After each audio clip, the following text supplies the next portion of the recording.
Fab. It's Cat Fab, it's Cat Fab. Hanging in the studio while Jimmy is gone. It's Cat Fab, it's Cat Fab. I barely figured out how to turn the stupid camera on. Alright, we have the new Flesh and Blood set, EVERFEST. We've got 2 boxes here. We're going to open them really quick. And these are extremely easy to open for anyone who's not familiar with Flesh and Blood. They now are doing paper packs, which are pretty cool. So I have opened a few of these boxes. I think the packs look awesome. So let's just get going. This is a fun game, I will have to say, and I haven't thought a game was fun for a while. Cards look awesome. There's you get a bunch of commons, a foil, and this is a festival theme set, so you get a carnival card here. This is pick a card, any card. Very cool. And a couple rares, which are sort of like uncommons in Magic. You get 2 rares in every pack, and then you have Majestics, which is the next level of rarity. So this, we have a foil rare. Put that right here, and then our carnival card, Life of the Party, and a little Rune Blood incantation. But look at how easy these packs are to open. Just maybe good and bad, depending on who you are and what that looks for you. Here's a cool rare and foil common. And our first Majestic. So this is, I think this card is super good, and I think that Prism is going to play it. 3 copies of it. So, Flesh and Blood is a great game. Whoa, nice! So this is our cold foil for the pack, and it is a good one. Cold foil Skull Crushers. It's a Majestic equipment, so you get to start with this in the game if you are playing the Brute class, and whenever you roll a 5 or 6, all of your attacks get +1. Whenever you roll a 1, you destroy it. So, probably want to use that with the Gambler's Gloves build, which lets you re-roll a die at any time once during the game. Case that bad boy up. I was telling my friends the other day who were asking me about Flesh and Blood that the main difference, I think, that people are like, oh gosh, the game's too complicated, or I don't think it really is that complicated. It's just the difference is Magic is a resource-based game, so you start the game, you play with 1 land, and then your resources grow as the game goes on. Ooh, foil Majestic, nice. And that's different than, ooh, another Majestic. This is a sweet box. So as the game goes on in Magic, you get more resources and you are able to play more things. So Flesh and Blood can have a little barrier of entry there, because turn 1 of every game, you basically are starting at your most complex. Both players have all of their equipment in play. You both have a full hand, and every game you can play every card in your hand. So every turn in Flesh and Blood is the equivalent of like a turn 8 or 9 in Magic the Gathering, as far as the things you need to track. Your opponent's abilities, their potential things that they could do on their turn, and once you get past that, I think that the gameplay itself is pretty simple. I mean, this is your basic card. It's maybe not a good example. Let's do this one. So, a card in your hand, it has a casting cost. So that's how many resources it takes to play that card. On the left is your pitch value. So when you use that card, you can use the card to play it by paying its casting cost, Or you can use this card to play other cards by pitching it for its resource value. So this would be 3 resources. So by pitching this card, you get 3 resources, and then you could play other cards with those resources. The bottom left is the attack value, and then you can also defend with these cards. So on your turn, if you want to, on your opponent's turn, if you want to use this card to defend, it can stop 2 points of damage from one of your opponent's attacks. So every card has 5 or 6 things that are built into it. And so there's a lot of variance within even just one card. A lot of talismans in this. I'm not sure about these talismans in potions and things. It's not my favorite thing to open. We got another majestic. I missed the foil. There's the foil. Another pick a card. And another majestic dissolution sphere. So you pick a class at the beginning of the game. So it's a little bit like playing Commander, where you have your class, your opponent has their class, and you both are trying to do crazy things. It's a single hand combat. So you are fighting your opponent, and you have your weapon that you can attack with, and then special attacks that you can use. And the other thing I really like about the game is that both players are involved at all times, where some games of Magic can feel very non-interactive. This eliminates that problem by having you be a very active part of the game on your opponent's turn as well as your own turn, by being able to play all of your cards every game. So you never have the problem of like, oh, I got mana screwed. This card's cool. Arcane Lantern, just a rare though. So that part is pretty neat. And I think the art on this set is pretty cool too. I like it. Foil, Deja Vu. There are some long-term potential issues I do see with the game because the gameplay is so good and it's so tight. Like every game, almost every game I should say, feels super close because you get to choose how much damage you take by whether or not you want to defend with your cards in your hand or not. If you do defend with the cards in your hand, this is a full art, sweet, then you do not have those cards on your turn to try to attack your opponent.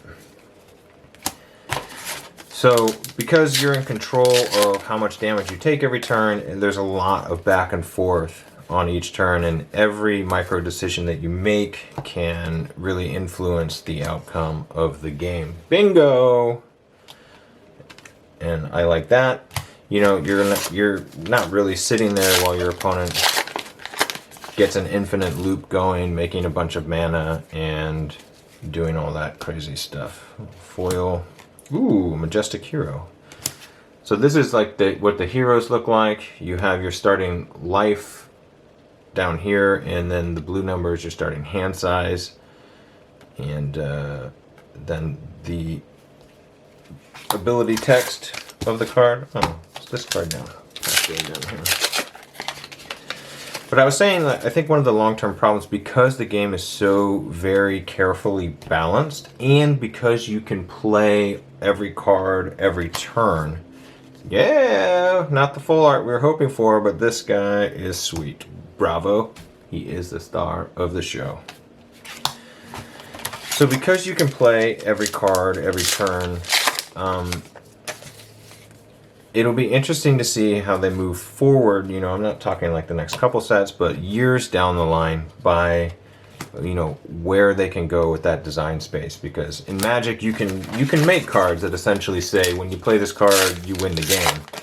You can't really do that in Flesh and Blood. So, you know, because there's no resource building up over time, it limits the single power level of any one card, what it can be without damaging the balance of the game.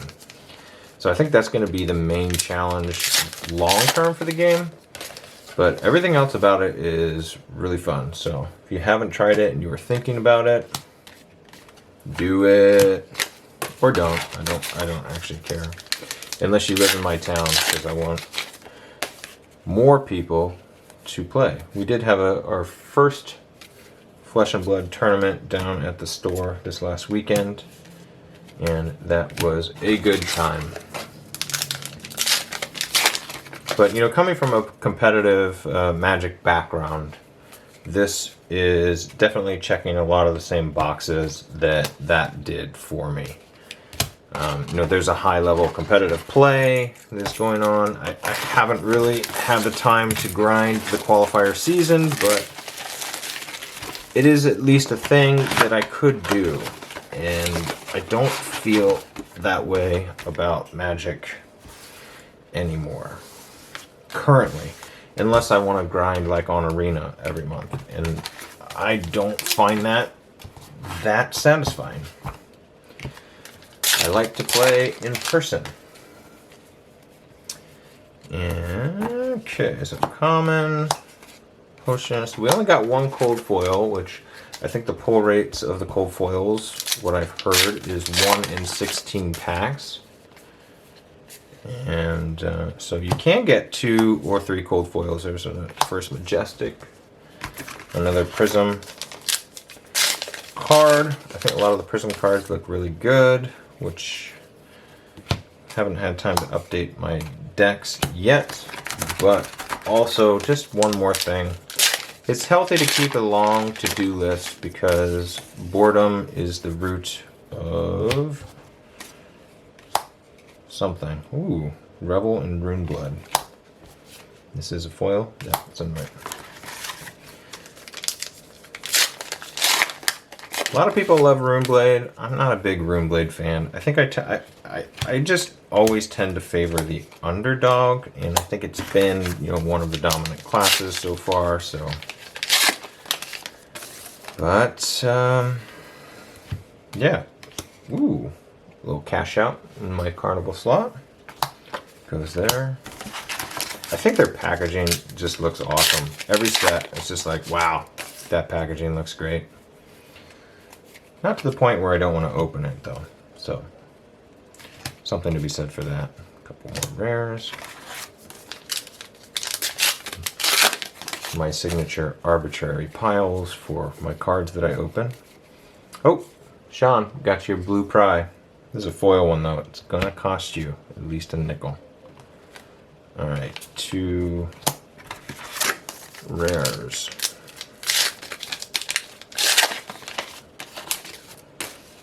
And we're still waiting for the cold foil, so we'll see what happens with that. There's a couple rares. How about we just open the Fable? So there's a super rare card in every set that appears in roughly, I don't know, 1 in 40 to 60 boxes, somewhere in there. And it usually carries a pretty high premium. Oh, great. An Amulet of Intervention. So this is my cold foil. Currently market value of this is probably like $4 or $5. Not the most exciting. I'm crying on the inside, but you know, we're filming a video, so we are really trying to keep a positive attitude. Really trying. We can get another cold foil. It's not over yet. It isn't over until the last pack is opened. Foil rare, some more amulets, some potions. There are a couple of the amulets that, like, I think maybe okay, but for the most part, I just have an issue with spending a card that doesn't, like, get you that card's value back plus something else. Like, if you're attacking with something, you are trying to deal damage. You know, so like for instance, what does this card do? You have to pay your action for the turn. It does have go again, so you're spending a card to prevent the next 1 damage that would be dealt to your hero. And you can only activate this ability while your hero is the target of a source that would deal damage equal to or greater than your hero's health. So it just like, I mean, you're preventing a damage but your opponent will see that you have it out there. So if they were trying to deal 3 to you, now they know they have to deal 4. Ooh, we got a legendary. Very nice. The Arknight Skullcap. This is roughly, at least last time I checked, right around 90 bucks, just under 100. So that is a good hit. Now if we get another cold foil on top of that, now I'm just being greedy, but such is the nature of these games, right? Amulet and a slice and dice. So there is no foil version of the Skullcap in this set. You would have to go to Arcane Rising for that. Oh, nice! Foil bingo! That's something. I don't know what it is, but bingo I think is one of the more expensive cards. It is generic, which means you can put it into any character class that you are playing. So, foil, life of the party, talisman of balance. So I can't tell if this is damage or just like there's some dust on some of these cards and it's a little weird. But we got some foil. Yeah, we did get another cold foil. It is a potion, another potion. This one says destroy clarity of potion, opt 2. Essentially, scry 2. So you're spending a card. You have to spend your action to do it. It does not give you an action point when it comes into play. So I'm just not convinced on the utility of some of these. Of really most potions and talismans in general. Maybe there will come a day. But I don't see it. I just don't see it. Got Blade Runner, of course. Oh, nice! Majestic Mask of the Pouncing Lynx. This is the headpiece for the ninja class from this set. So, yeah, when attack action hits, you can destroy this headpiece and you get to search your deck for any attack action card with 2 or less, and you can play it that turn only, but you can't pitch it. So it goes to your banish zone. Yeah, this box is very good. But no showstopper for me, I'm afraid. I wanted, there's like a crazy full art Bravo card that be really nice to get, but looks like if I want it, I'm just gonna have to buy it because it's too hard to pull. All right, I don't even know where these packs are going anymore. That we've got a couple more packs left. I do like the, ooh, there's a full art, that's cool, and a Majestic Hero. Yeah, pretty good box. And a little life of the party. And last pack. Will it be crazy? I don't think there's a lot left in this box. Whoa! Got a foil Majestic. There you go. Alright, so that's it. That's my 2 cents on Flesh and Blood. It's a fun game. Try it if you haven't.